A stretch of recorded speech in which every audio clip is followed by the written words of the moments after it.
Thank you, JB, for being here for Guitarra.com. Certainly. I'd like to start talking about your guitar playing because I've seen an interview in which you were saying that you were trying to add something new to your playing and to the old metalcore scene. So I'd like to know, what are you thinking about when you try to add something? Well, it's fun for me at this point to write some stuff that you might not traditionally hear in a metal song. And myself and the rest of the band listen to a lot of music that's not metal at this point in our lives. And it's fun to incorporate our other influences and styles into what we're doing. And for example, I'm thinking about a song of your last record that is got some kind of country vibe in some kind of breakdown, yeah? Yeah, and I don't know. Is it something that you do consciously, or it just came out that way? Yeah. I'd say it kind of just came out that way. I think I had written the part before that, and I thought it kind of reminded me of this potentially Western-y vibe, and I just wrote this Western section coming out of it. So it wasn't like, oh, I want to put a Western part into this song. I don't ever have like a specific, non-traditional metal sound I want to put in the songs. They just kind of happen as I'm going through the writing. And talking about your playing, I've seen a couple of videos. I saw that your right-hand technique. It's very ugly. It's not. Do you just use your middle finger to hold the pick? Yeah, I hold it with. I think of the pick here. I hold it like this, generally, and I bring this finger in to like stabilize the pick and stuff. But if I'm like chugging or like doing tremolo picking or something, it's all these two. But if I'm just doing like a riff and like picking, I bring this finger in for a little extra help. And talking about your style and techniques, are you self-taught or did you study this? I am self-taught, yeah. And where do you find your inspiration in terms of playing and sound? I've, just from music I've been into. I know when I was younger and we were touring with bands that I found to be, inspirational, and other guitar players that I looked up to, like when we were doing tours with As I Lay Dying and Darkest Hour and Between the Buried and Me, bands like that, I would talk to the other guitar players in those bands and be like, hey, can you show me how you played this? Or, how did you make that sound? And, I pick things up by talking with other musicians and learning. Have you got some kind of practice routine or? Before, like to warm up and stuff? Warm up, or also what you play when you just sit down in your bedroom? Or yeah, I guess if I'm just sitting down at home and playing, if I'm not practicing songs that we've already written, then I'm probably trying to write new riffs for new songs. I don't sit and just practice as much as I probably should. I'm usually writing or practicing songs we've already written. And what about the warm-up routines? I do some chromatic stuff just up and down the fretboard to get my fingers moving, and I have some alternate picking routines that I do to get my right hand moving.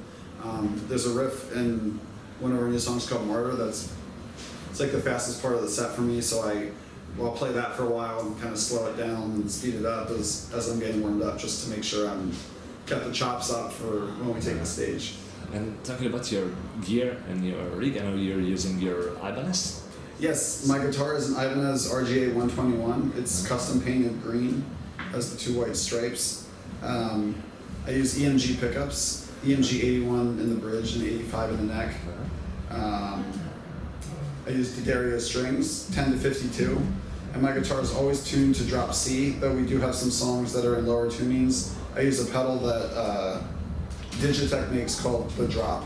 Okay. And that pedal allows me to drop the tuning of the guitar a half step at a time per, notch on the pedal. Yeah. It's really cool, and it allows me to play, the same gauge strings for all the songs without playing lower tunings with much heavier strings. So, I don't have to build any strength in my left hand.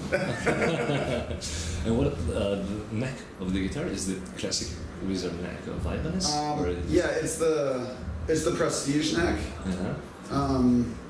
But it's an older version. I've had the guitar since 2009, and I don't believe they make it exactly the same as the one that I currently have. Because it's thinner, or it's wider, or I'm not sure what they changed between the Wizard and the Wizard 2. I think that the Wizard 2 is even thinner than what I'm playing, but it is a skinny neck, especially when you compare it to like an ESP neck or Gibson or whatever. I don't know. It's definitely like a shred neck. And talking about your effectors, stem boxes, Okay. what are you? Yeah, I'm playing through an XFX XL Plus, XFX 2 XL Plus, and I power it with a Carbon DCM 200L power amp. It's just a one space rack piece. It's really light. It's not an expensive power amp. It just basically makes my XFX loud. I don't use it to do anything with my tone. It just, I get all my tone. So you're using the XFX to the amp simulation too? You're not using another head? No, I'm just using the XFX, and I'm running it into a Mesa Boogie cab and miking it. I don't use a cab sim with any of my XFX patches. Do you work on the XFX on your own? You've got a tech, because I think it's pretty hard to deal with. I work on it on my own. I definitely know the ins and outs of it much more than our tech does. He knows how to set it up. I do all the programming on it. And I've certainly spent many hours setting up all the songs and my presets and the effects, and it's definitely an undertaking, but once it's set up, and you're happy with your tones, it's very convenient, it's reliable, it's easy to fly around the world, very portable. So I have my sound, wherever we go. And do you use it in the studio too? I use it for cleans in the studio, but for dirties and for leads and stuff, I've been using PV6505 Plus for rhythms, and then on the last record, Found in Faraway Places, I used a Bogner Ubershaw for the leads. So I still like the sound of tube amps, and I really like the 5150, and I've played that for many years. It's simply the XFX makes it much easier for me to tour the world with the same sound everywhere I go. I've seen a couple of interviews of you in the studio trying to work out many things, effects-wise, or Yeah. How do you work in the studio? I mean, how do you do some kind of research, if I'm right, on your sound and on different solutions? You mean as far as effects go, or just tones in general? Tones and effects. I mean, a lot of it, depending on what the part is in the studio, especially if we're playing around with the XFX for a clean section or a crunch or something, we'll kind of do it on the fly. I have a rough idea in my head of what I want it to sound like, but we certainly will experiment and try different sounds and different amps, especially. We'll even use different cabs and stuff. We don't use we use the cab sims in the studio on the XFX, and it's amazing how much putting a different cab with the amp will change the tone of the guitar. So it's fun. It's a long time consuming process, but you can get some really cool sounds if you. Have you got your go-to pedal or effects in the studio or something? I think for some of the more general effects, like your delays and reverbs, we have plugins that we like to use in Pro Tools for those. We don't use stomp boxes in the studio generally. We use a wah pedal for wah, of course, and we use an overdrive pedal on our rhythm and lead tones. Usually we use the Maxon 808, I think, for the OD808 for our rhythm tones, and then on leads I use Ibanez TS9 overdrive with my leads. It just helps to separate the tones a little bit so they stand out in the mix. And is there something you're really proud of what you've done in the studio in your last record? Or Something what? I'm sorry. that you're really proud of what you did? Tone-wise? Yeah.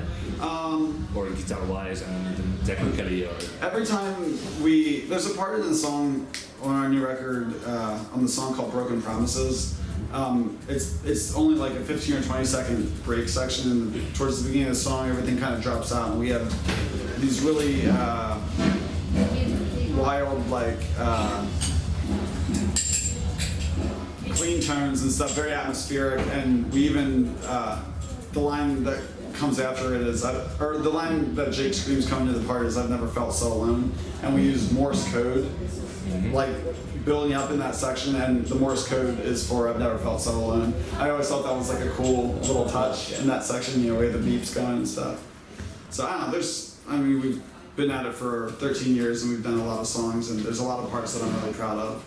So it's hard for me to pick just one, you know.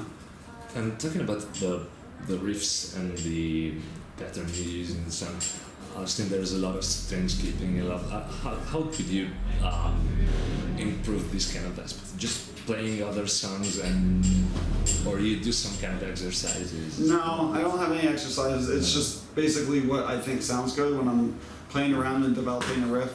I mean, and a lot of the riffs that we play that are complex, I didn't just sit down and bust it out, you know.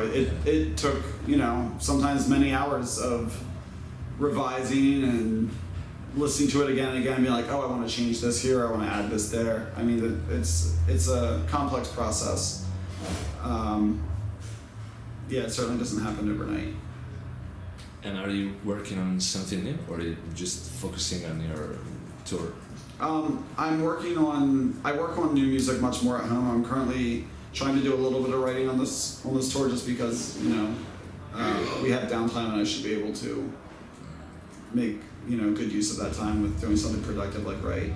But we're starting to think about, you know, doing new songs for a new record, and I think that after this tour I will really get serious about writing and spend a lot of my free time doing that. And do you see some kind of evolution? You were talking about music that you listen to that is not metal. Yeah. Do you see some kind of evolution during your composition process, apart from the Western side of things that we were talking about before? I mean, what kind of music is inspiring you lately? Currently? That's a great question. I've been listening to some stuff that I probably would never incorporate into ABR. Like that band AWOL Nation, they're an electronic band, like electronic rock band. I like a lot, but I don't know if that would seep into what I'm doing with ABR. My wife and I listen to a lot of indie rock stuff at home.